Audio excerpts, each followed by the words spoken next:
So welcome back, everybody. Thank you so much for tuning in. I'm R.A. Powell. I'm a children's author. And this is the third workshop in this creative writing course. So just to summarise, I think it's useful now. Now we're in the third week. Just to summarise where we are. In week one, we had the introductory workshop where we talked about finding your inspiration, getting started, developing those good habits around, writing regularly, taking notes, always writing your ideas down. And then week two, we started the course properly. And we talked about characterization, the process of creating characters. You can watch any of the workshops from last week or the week before on my Facebook page or YouTube channel at any time. I see there's new people tuning in. I'm going to come back at the end and welcome you because I've made a start now. But thank you for tuning in to people who are still coming in now. Thank you so much, and I will mention you at the end. Thank you. So today we're talking about all things settings. So the setting is basically the environment in which our story is told. It's the place. It's kind of like the playground where our characters live and breathe, where they kind of play out all of the things that we tell our characters to do, because we are the authors and we direct our characters in our stories. And the setting is the place where our characters live and breathe and exist. And so the setting could be a place, so a town, a village, a school, a supermarket, a church, a beach, a farm, a desert island. It could be a dream. So it could be, the setting could be in, a character in your story has a big dream and part of the story is told within that dream. Or it could be in another time. It could be in the past, the present, or the future. And in our stories, often there are different places, different locations, and different settings. And similar to some of the things we discussed last week in characterization, again, our role as an author is to bring the setting to life. Because we want to transport our readers into the world that we are creating. So today I'm going to split this workshop into two parts. And in each part there will be 3 different sections. So that's 2 parts and then 3 sections in each. So in the first part of the workshop, we're going to talk about place. And so that could be a local area, it could be a town, a village, a country, a planet. And then in the second part of the workshop, we're going to talk about the concept of time, how we can use time in our stories, so whether that's setting our story in the past, the present, or the future, but also talk about the time of day or the time of year to enhance different scenes and different parts of our stories. So that's what we're going to do. So let's start, and there'll be a few activities as well. So hopefully you can take part in those. So let's start with place.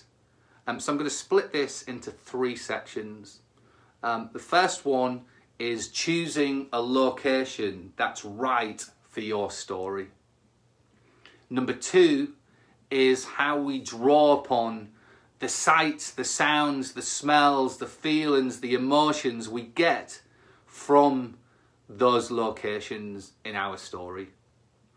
And then number 3, we're going to briefly talk about the weather and how we use the weather to change or adapt a particular location and therefore give off a different sense of emotion or feeling to the reader or to one of our characters at that moment in the story.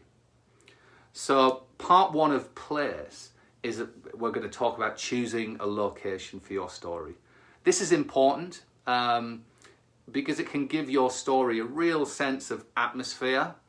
And you may decide that the location or the setting in your story will play a really important part in how the story itself plays out.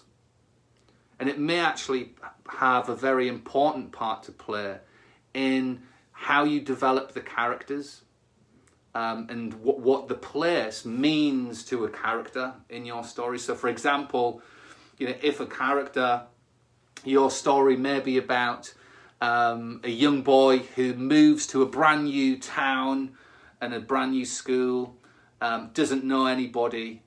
And so, that emotional connection between this new place, which is strange and weird and lonely, to this young boy who is your lead character, there's a connection there between the place and the character.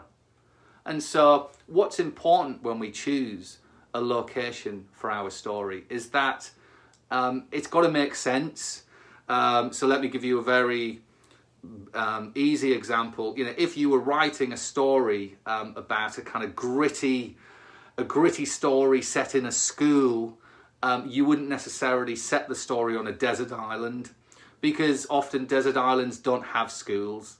But we can experiment with different settings. So if you have an idea for a story, you can think, would that work in a city type environment, or in a village, or in a seaside town, or on a farm, or in a remote desert?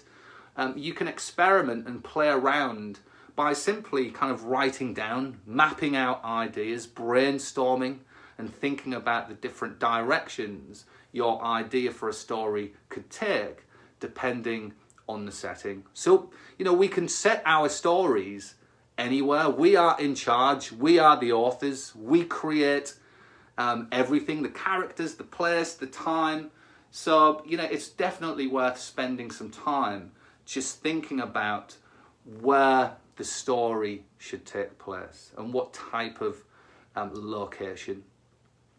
Your story may move around a lot. So it may start in a seaside town, then move into a city, then onto a desert island or to another planet, and that is fine.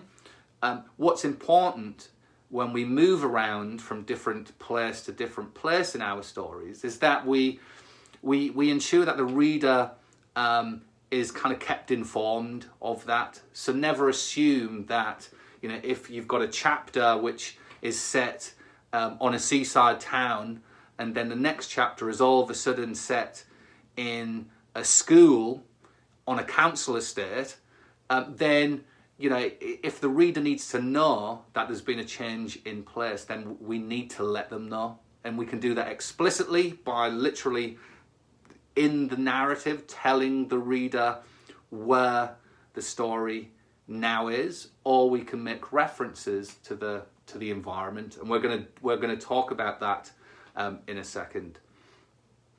So let's have first part of an activity, and this is an activity just to get, again, I hope you see that as we go through this course every week we'll have different activities, and they're basically just to give you make you realize that we can all come up with ideas.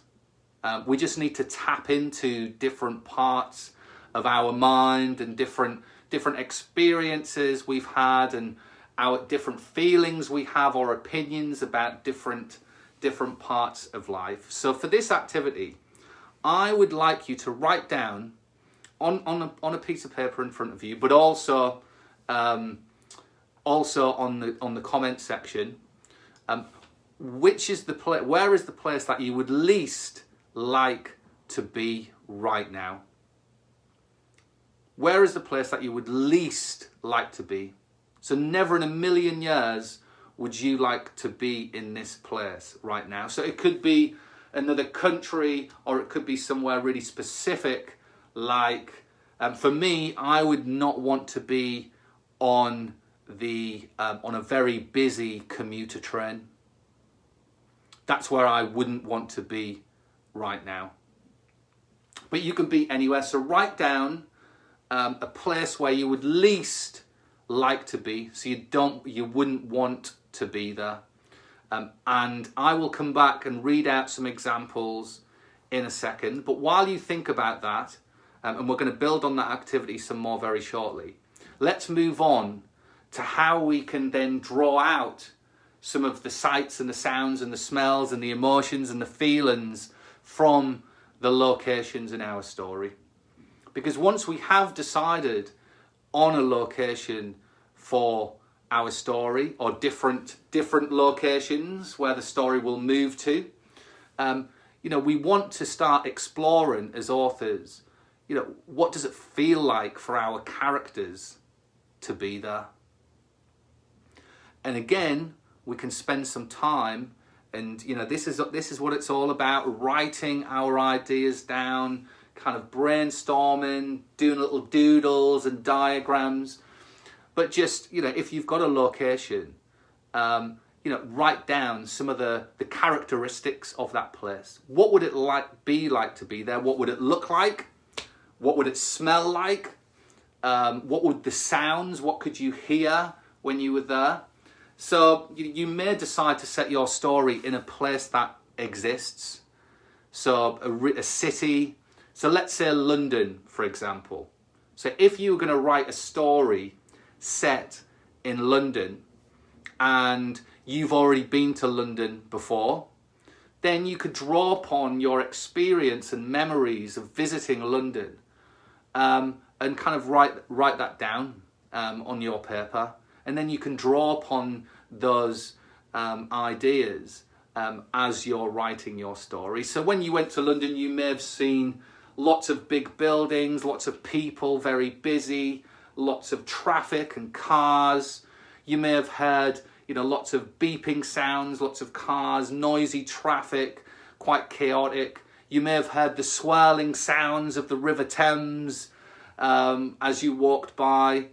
Or even the smells. It may remind you of wonderful smells of different foods from fancy restaurants, or even you may have been stuck on the underground next to a very sweaty or smelly person. So these are all feelings and emotions and memories and ways in which we can bring different locations to life. So if you are setting your story in a place, in a real life town or village or city, then you can do some research on that place. But also, if you've been there, draw upon your personal experience. If we're creating our own kind of world, our own place. So for example, all of my stories, all of my books are set in in places that don't exist in real life. So when we do that, I guess we have a little bit more freedom to create a town ourselves, and we can decide what the town looks like, who lives there, how many people live there, whether there's lots of buildings, whether it's really quiet, whether it's really busy. We have a lot of freedom there. But again, something that we can do is just to jot down again on paper is what is it like to be there? What are the characteristics? What are some of the landmarks? Is there a town hall? Is there a school? Is there a church? Is there a factory? So you can basically map out this brand new place that you have created. And this is kind of giving you a bit of a toolbox that when you are writing your stories, you can always refer to this little toolbox. Remember, in the first workshop, I talked about building a library of your ideas, your own personal idea library. This has kind of taken it to the ideas to the next stage. So once you've started to develop a character or a setting and you've got a concept for the story, we can start to kind of, again, live with those ideas and start to write things down about them. Write the different characteristics. So let's just go back to the first activity. Let's have a look. Where would people hate to be right now? Let's have a look. Wow, some really interesting places. Let's have a look. I would hate to be, this is from Francesca, I would hate to be in Trafalgar Square on New Year's Eve.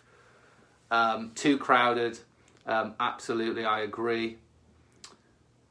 I would hate Angela. I would hate to be in a hospital having COVID-19. I absolutely agree. Let's have a look. Some great public toilets from Eleanor. Very hospital, yeah. So these are all places where we wouldn't want to be right now. So use that emotion that you have right now of what is the reason why you wouldn't want to be there, because we're going to build on that.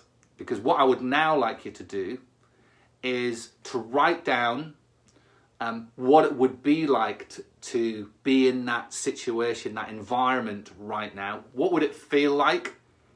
What would it look like? What would it smell like? So write that down. So have a think about that.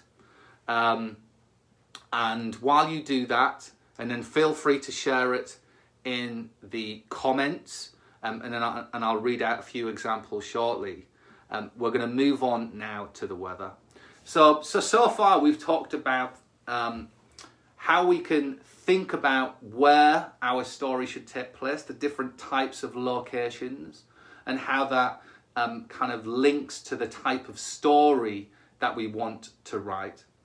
But then also how we can draw upon the characteristics of that location or the different locations to really bring them to life for the reader.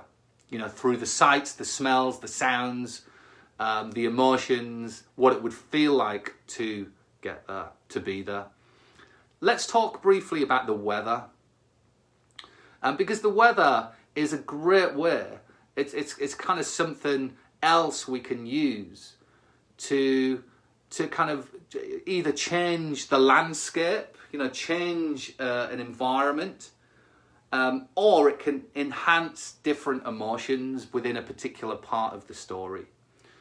Now, unless your story is actually about the weather, so you may be writing a story about hurricanes, for example, then, we don't necessarily have to always constantly reference the weather all the way through our stories. We don't need to every page provide a weather update, but we can occasionally use the weather to great effect in a particular scene of our story, which can add some further tension or drama or atmosphere.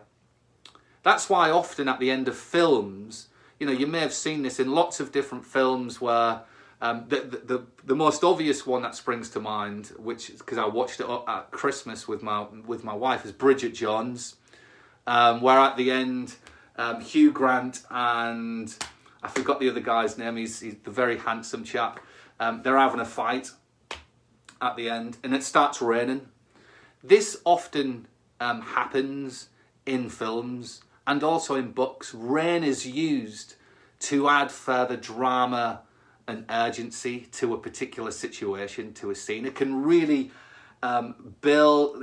radically changes the mood and the aesthetics of what a place looks like, but it also enhances the mood and atmosphere of how the characters feel as well. And then kind of thunder and lightning can be used to further darken a particular scene or a feeling. It can make it more sinister. The sun can be used in a more kind of positive light, I guess. It can symbolize that things are looking up, being more positive, things are getting better. And of course, a rainbow can be used in many different ways. And of course, lots of our rainbow writers on this session today will testify. But, just the weather can really change a location in our story. So let's travel back to London for a second. Imagine London on a beautiful, hot, sunny day. It's kind of one of the best places to be.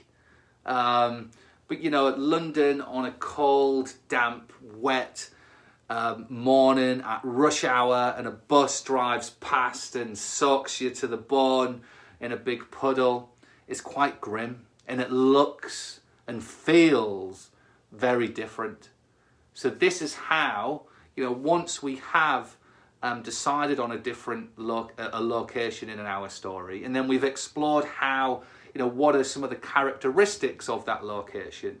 Then we can add the weather at different points in the story to kind of change the lens slightly, to change or enhance a particular mood or feeling, a mood or feeling that we want our reader to get from that part of the story. So I hope all of that makes sense so far. That's part one. Let me just do a quick recap of part one of this workshop, which was all about place. I appreciate there's a lot of info here, so you can always watch it back. I hope it's making sense. But we just quickly, we've talked about the importance of choosing a location which is right for your story, which makes sense, and which is relevant, and also can maximize the potential of your story. So we can experiment, like I said at the beginning, and think about the different settings we could have in our story, and where that could take them. And so you can experiment with that. You've got a general concept, but if you applied it in a seaside town versus a city, what would that look like? What options would you have when writing the story in a city that you wouldn't necessarily have in a seaside town, and vice versa? Then we talked about, exploring the different characteristics of that location. So the sights, the sounds, the smells, the emotions, the feelings, what it's like to be there, and then using that in different parts of the story. And then finally, we talked about using the weather, again, at different moments in the story to add further tension or drama or atmosphere. Let me just, I am noticing some, let me have a look. I'm noticing some negative comments, I think. I can't keep track because there's that many comments coming through. But let's try and avoid any arguments or anything in the story, in the comments, sorry. Let's try and avoid. Let's keep this nice and positive. We're all here to create. We're all here to improve our writing. So let's keep it nice and friendly. Right, so that's place. Let's now talk about time. So the concept of time in writing can be used again to great effect. In one of the workshops in the next couple of weeks, we're going to be talking about narrative and the structure of our stories. And in that, we'll talk about where, some stories have flash forwards and flashbacks and move backwards and forwards in a non-chronological order, if that's the right phrase.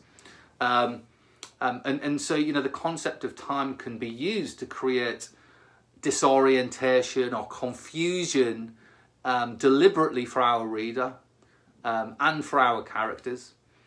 But today, in terms of time, we're going to talk about 3 different aspects of using time which can enhance our writing.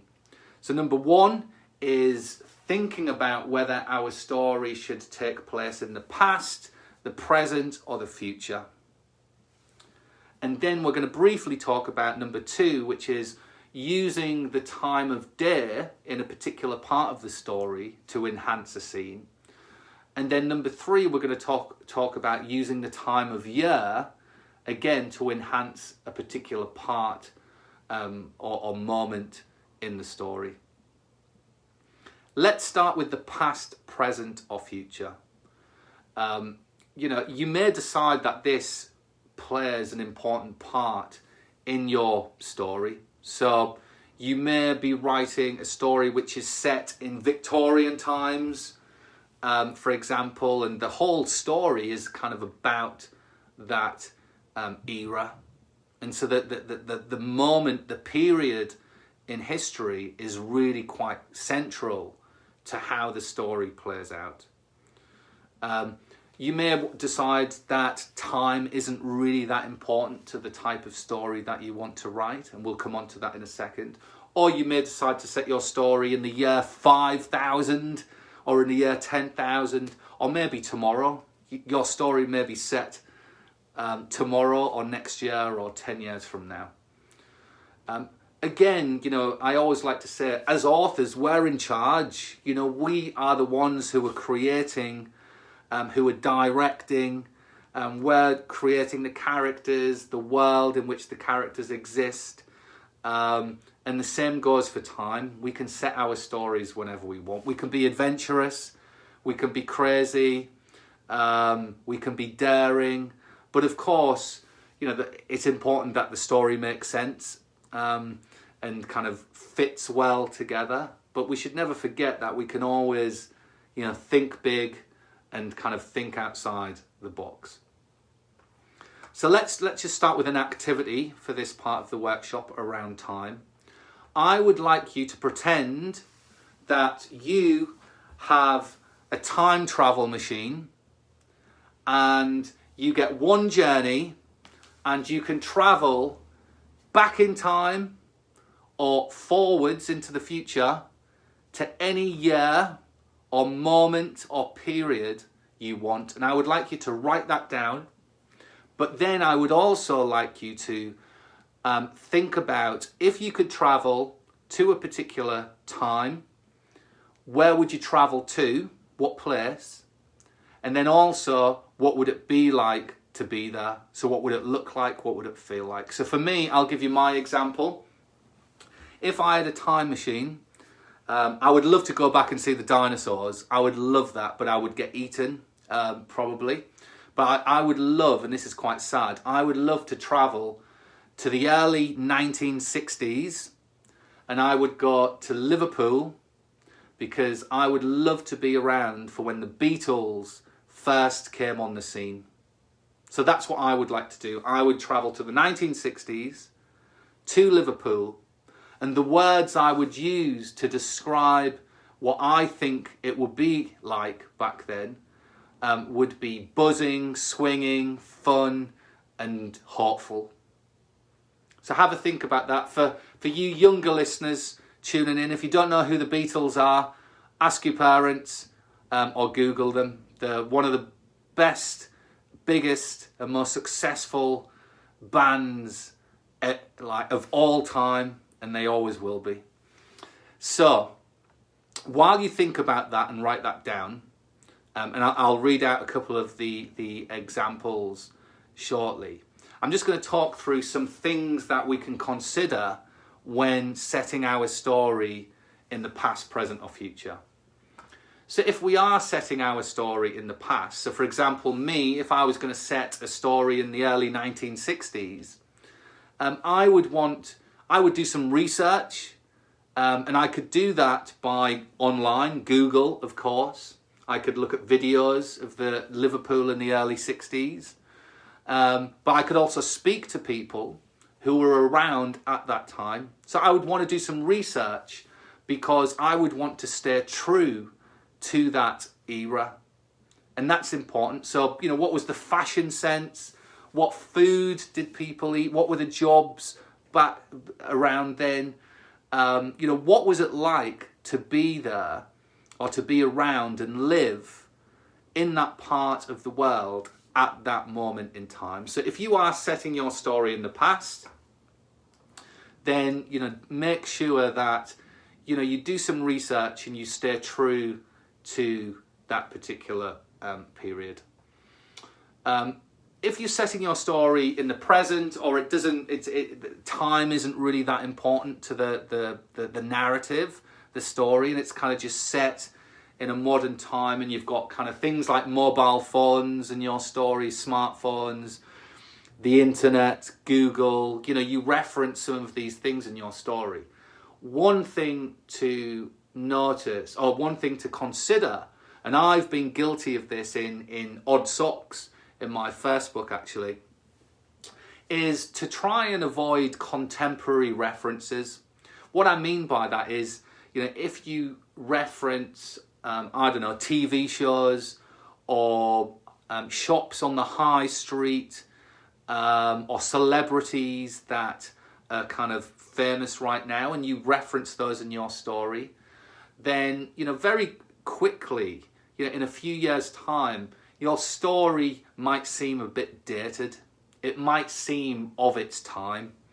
And so, when we think about Roald Dahl's stories, they're timeless, because he doesn't necessarily reference anything, anything related to time in his stories, anything that was around. He makes references to TV sometimes in not a great way. I don't think he was a great fan of the TV Roald Dahl, but his stories have lived on, not only because they're amazing magical stories, but because he hasn't made too many contemporary references in them. So they still read and sound fresh. So that's something to consider. If we're setting our story in the future, then we can really, I guess, let our imaginations run wild, and you have a lot of different options at your disposal, especially if you're setting your story 1,000 years from now. I can see some examples coming in through on the comments. You can be as wild and wacky as you want. Of course, you may decide in your story that it flips between the past, the present, and the future. So you might be writing a story about time travel, and you may be traveling 100 years into the future, then 100 years into the past, and then to the present. If we do that, it's similar to basically when we move settings. We want to try and distinguish between those different times or places, so the reader can feel the difference between what it's like in the year 2121 versus now, and 100 years before 1921. So again, we can describe those points, those times, and to make sure that it seems different if we are flying backwards and forwards in time. And just to touch upon what I mentioned at the beginning of this segment around flash forwards and flashbacks, again, we'll be talking about that in the workshop on narrative. But you may have a story that kind of moves 2 days into the future, then moves 2 days back, and does this flash forward flashback thing, which is quite popular in some genres. Again, I think it's important, because I've read a few books that do that, and I end up, and there's been a few things on the TV where it flashes backwards and forwards, and for me, I get confused sometimes. I'm like, where are they now? Are they on Tuesday or Monday, and it kind of doesn't make sense sometimes. So I think we've got to make sure that our reader is with us if we're flashing backwards and forwards, and we can do that explicitly. By kind of telling the reader, when it is, or by making references to things which would make sense in the context of the story for the reader. So I feel like I've been time traveling just from that section. I feel like I've been actually moving backwards and forwards through time. So conscious of time, we've got 5 minutes left, and I overran last week. But hopefully from that you can see that by thinking about these things in your writing, it can give you so many more different options when we're kind of mapping out our story. Where does it go? What do the characters do? What happens to this character? When we think about the setting and the time, and the concept of time, it can really enhance our stories. Just two more parts, two more things to think about with the concept of time, and I'll just do them very quickly. One is the time of day. So similar to the weather, really, we can use different points or parts of the day to great effect in different parts of the story. Think about what 6 o'clock in the morning looks and feels like compared to 6 p.m. at night. They're different. We feel different at those times, don't we? And we can draw upon that and use that at certain moments if it's relevant in our stories. You know, the outside looks different, the sunlight's different, we feel different. So think about time in the context of day, how we can use that when we're writing different scenes or different parts of our stories. And then likewise with the time of year, the time of year is, the seasons can be used so well in stories. The seasons are beautiful. Autumn, we get the beautiful oranges and reds and the trees.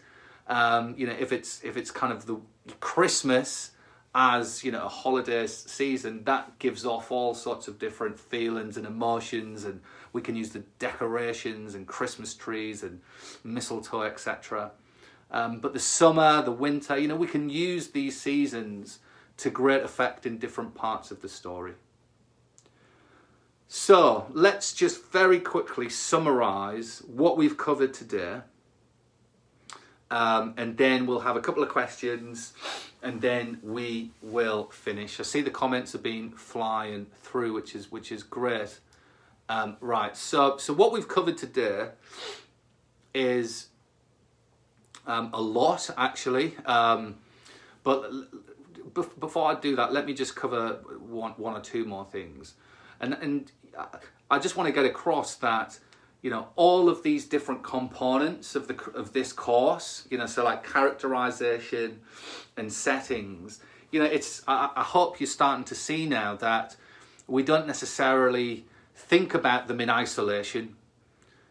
We don't necessarily just think about characters on their own, because once we start to build a setting around the characters, then they can bounce off each other when we're writing. We can come up with new ideas for a particular character based upon, their interaction or connection with the setting. So you can see these are all members of the same family. The characters, the setting, and so I hope you're starting to see that. So the example I gave earlier about a young boy or young girl who move to a brand new town with a brand new school and don't know anybody, there's an immediate connection or disconnect between that boy or that young girl and that new place. And these are the things we can explore and draw upon as writers to take our stories into places that we didn't know we existed, or take our stories to the next level. So, think about the connection between the characters and the setting. So think about the weather, how that impacts not just what a place looks like, but how does it impact the mood of your characters?